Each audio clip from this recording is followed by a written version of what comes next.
What's going on, everybody? Doc from Average Gamer Guys back yet again, and we get the weekly Nightfall guide as we have been doing. And look at this luck, we're gonna rally to the flag right off the bat, and we're gonna get a super. So we're jumping into this. This is the inverted Spire for this week's Nightfall, and I'm gonna be honest with you.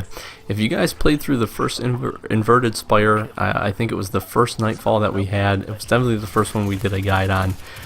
This one, honestly, 10 times easier. This has actually probably been the easiest Nightfall that we've seen in quite some time, to be honest with you. So as always, we're going to talk through this one. We're going to go through, I'll give them tips, tricks, guide, and kind of how our fire team ended up knocking this out.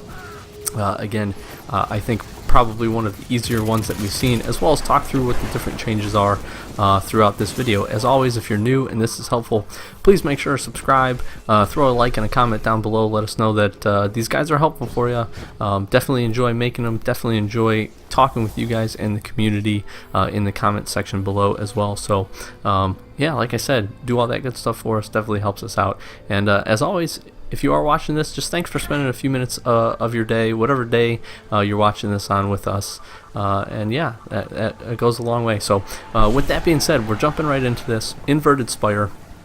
Hopefully you're all pretty familiar with this mission again. This was a previous, at least, Nightfall strike that we've been through. So we've seen this mission before, so hopefully it's not too much of a surprise of what's coming through. The biggest difference here is that you're not going to see quite as much of the Cabal enemies. You do still see them in some aspects, but I do remember specific to this portion right here was mainly Cabal the last time. So you just get a little bit different variety. The two biggest changes that we're going to see are going to be obviously specific to this strike is going to be attrition, and then the time warp is killing time. If you've been watching along and you've seen, every time we kill an enemy, we're actually gaining time as we go. So that's what your time warp is with this one, and honestly this is probably my favorite way for them to do time, and also probably the easiest way for them to do time. Mine is just giving you all the time up front, because you can really kind of feel out each different scenario. You can feel out each different area and determine, is it worth to kill these enemies and get the extra couple seconds that they're going to drop, or is it worth just to run past them all? Obviously some areas you can't skip, but there's quite a few in this one you actually can skip. So it's kind of a give and take, but definitely allow some more strategy for some pretty fast runs. I actually think we get this one done quite quickly, actually probably one of the faster raids that we've ever ended up completing, and we definitely skip through quite a few areas and still have plenty of time at the end, so that is pretty nice. If you're not familiar, attrition essentially means that your shields and your health do not recharge, or they recharge extremely slowly unless you pick up the little white orbs that you see the enemies dropping on the ground right there. So the nice thing again with this, it pairs up really well with killing time. So the fact is that if you want to recover health and you want to get your health back and you want to get additional time, you got to kill enemies. You're doing essentially knocking two birds out with one stone here, which is really beneficial and really nice. So those are some of the specifics. I will say, again, it seems like in this one, for whatever reason, the death timer, in order for you to take the seconds down to then be allowed to respawn, actually feels like it is longer.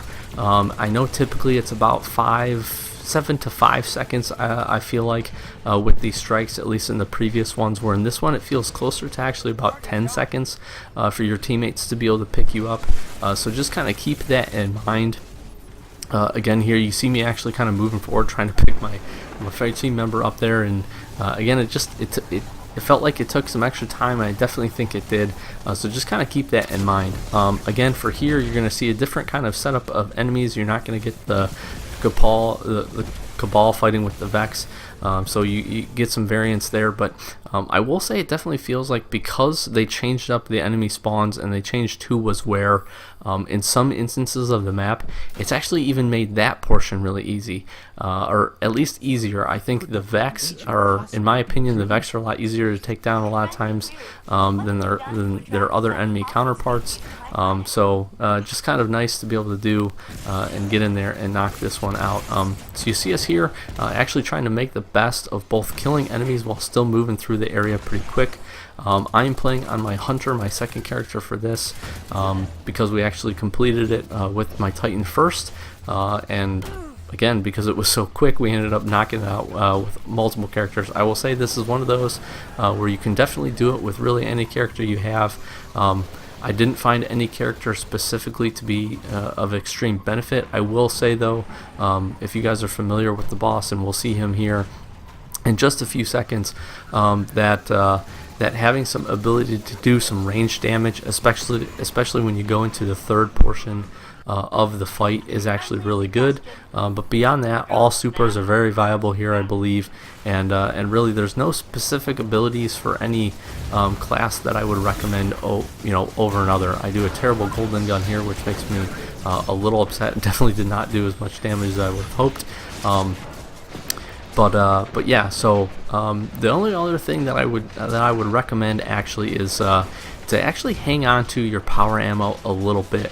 You can obviously use it. You should use it for specific to this portion here, where you need to clear out these 2 bunkers and then the final enemy in order to throw the switch to get that jump pad going.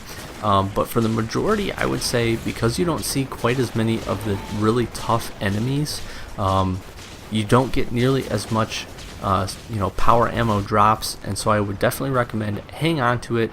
Just keep it on a back burner, keep it really for the boss fight, because this boss fight will go extremely quick. If everyone rolls in with power ammo and with supers, you can knock him out extremely fast. And again, I don't think these enemies really require you to use a lot of your power ammo. Again, here is probably one of the only instances you see me throwing a couple shots. I know I'm going to get some power ammo off of these guys, just based on, again, their level of difficulty and how much health they had. And I do think from this point on, I don't actually use, maybe except for this shot right here, I actually don't think I use any more after this once I fire this rocket at this guy.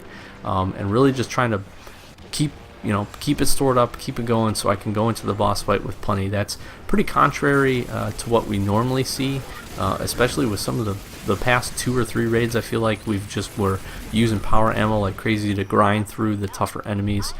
This one again just feels like, and is, I think, just less of the harder enemies. You just get a bigger portion of your more standard enemies, and that makes it the fight getting through this pretty easy. And again, in my opinion, Vex are some of the easier enemies.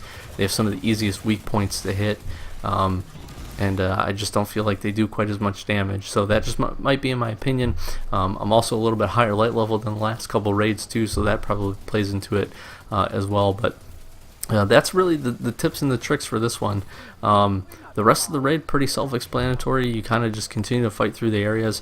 I definitely will say, obviously, kill as much as you can in the areas that you're forced to kill. So this is a perfect example right down here. Previously in the inverted Spire, what we typically do is send 1 person down there. That way you're not putting all 3 people at risk. I would definitely, in this instance, actually do the opposite. Bring the whole team down here, get as many kills as you possibly can. I actually liked having 1 or 2 of our guys use our super here to really clear all these enemies out and just soak up all this time. It is important to note that depending on how tough the enemy is kind of determines really what and how much time you end up getting back. Although the time is very minimal, we're talking 2 to 4 seconds at most for a lot of these enemies. So just kind of keep that in mind. But the other nice thing for this, and the way this runs, I actually think I saw we were just getting 7 seconds for some of those guys. So again, still not a ton of time, but you can really see the time. We've actually gained a good portion of time since we've been down here. I dropped in here with just right around 9 minutes, and we're leaving with about 9 minutes and 20 seconds, and that includes all of the time that we were in there. So I think time, again, it's always going to be your enemy, but I do think in this one it's not nearly as big of a factor as we've seen in a lot of the previous ones. So just kind of keep that in mind and really roll through this. Here's going to be really the only other big tip for the rest of this video is you're going to see me, I think, hop on my speeder here, and I'm going to just blow through this drill portion. And I'm so happy we don't have time anomalies anymore and have to worry about moving through different paths to pick them up, because it absolutely makes a huge difference, the fact of how we're able to get through this. You can stick right on this main level. None of these drills will actually hurt you. The only thing, in all sincerity, that you have to worry about here is the enemies, and not even just the regular enemies. You have to be concerned with the enemies, the sniper, the Vex snipers. They are very powerful and can really one-shot you even on your speeder here, but you can definitely use that. You can fly through this portion. Don't do what I do here. Just run through this portion, and definitely don't do what I do here, which is to just fly on my speeder all the way down to this boss and then fall in the hole. Definitely don't do this. But beyond this little mistake here, you can see we jump into the boss fight. We're sitting about just over 8 minutes as we get this thing going and start to roll through this. And like I said, plenty of time. I think previously we were looking for, in the last Inverted Spire, we had about 7 minutes or so. We really felt like if we were loaded up well, everybody had supers, we could knock the boss fight out. I definitely think that's the same here. I even think you might need less time because he's just going to take normal damage from everything, just like you would. You don't have the different ability and trying to swap through different weapons doing more damage, so you can really pour it on this guy. You're going to see here, again, go in with about half my rocket launcher power ammo full, so again, definitely recommend hanging on to that. We knock the first portion of him out in about little over 30 seconds, which is really solid. So we're jumping into stage 2 here with almost just over 7.5 minutes. Like I said, plenty of time. Feeling really confident with this. This is actually my preferred area to use the Titan Super if you have it, because he stays really centralized in the middle. Same thing with those lightning grenades, dropping him at the feet. I'm going to pop the golden gun here just to get some damage in. And you're going to see, again, the team's really going to be able to just put on a pretty good whooping, really focus fire on this guy. As long as you can dodge the part where he slams the gun into the ground and makes the floor lava, essentially, you should really have no issues with this. And you see us dropping in. We knock that in about 40 seconds out. You see us drop into the last portion with just at 7 minutes. So definitely plenty of time. This is a good one if you need to try to get through and complete the raid with 5 or more minutes remaining. I think this is probably one of your target goals, and probably one of the easier, I keep saying raids, but one of the easier strikes that you're going to be able to have to knock that out. And then you've got this portion here. Again, this would be the portion that if I had my golden gun, the range damage would be perfect, because he is going to stay in this outer portion and continue those loops, minus the fact that once he gets down to pretty low health, he will come back into the center and start doing the stomp attack. But the majority of this fight will actually be him outside along the perimeter. So like I said, get comfortable with the super that you have, get comfortable with the character that you have. Just bring a preferred loadout in. Just keep in mind that you are going to get time still for killing these ads as well, so kill some ads, get some health, stay up, and really shouldn't have too much issues knocking the rest of this out.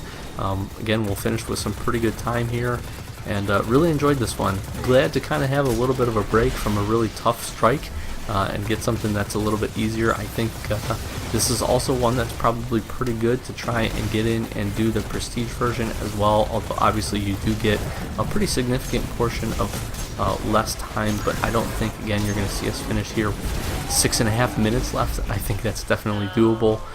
You're definitely not getting 6 minutes chopped off on that version. So again, hopefully you guys enjoyed. Hopefully this was helpful for you. Just a quick walkthrough guide showing you how we did and knocked out this Nightfall strike. So Doc from Average Gamer, guys, as always, again, thanks for spending a few minutes of your day with me.